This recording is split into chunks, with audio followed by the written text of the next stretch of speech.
My name is Sharland, and I'm a recovering addict. I used drugs at the age of 12 years old. I used marijuana for the first time. And it progressed on quickly to alcohol and Xanaxes, and then by the age of 16, I lost my first child, and I started using cocaine at the age of 16. It was brief, and I started having kidney operations, and I started to feel the effects of the opiate high. And I was on opiates for probably 4 or 5 years. And then I got pregnant with my daughter, and I just used marijuana through the pregnancy. Yes, I decided not to use any drugs except for marijuana because I was worried of the effects of drugs would have on my child. 5 years later, I had my son.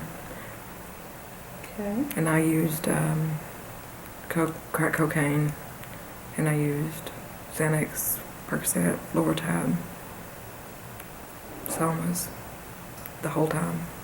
Stayed pretty high the whole pregnancy.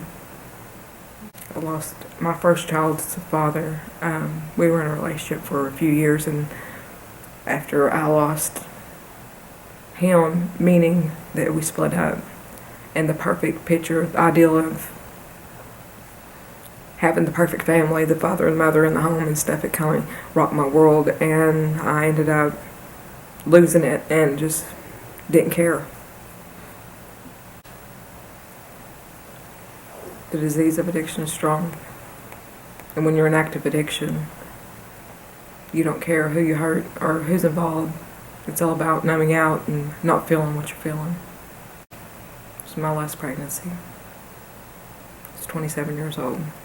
I was doing methamphetamines and whatever else I can get my hands on, but primarily meth. And I do not know the effects on that child because I gave him up for adoption. My first daughter was 2 weeks over her due date, and my son was 4 weeks early with my second pregnancy. And my last pregnancy, it was 2 months. He was prematurely born 2 months early. My middle child, he deals with, on a larger scale, it affects him on a day-to-day basis. He has struggles anywhere from chewing his fingernails till it bleeds to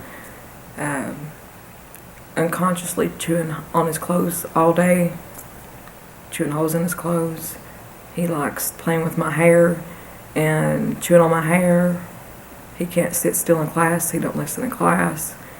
He's behind the rest of the other children. He has low self-esteem as a result because his learning disabilities, other children make fun of him. He struggles in all areas. But when he was first born, he had RSV. He was admitted into ICU. But after that, he was a late bloomer. He delayed on crawling and talking, and he does stutter still. And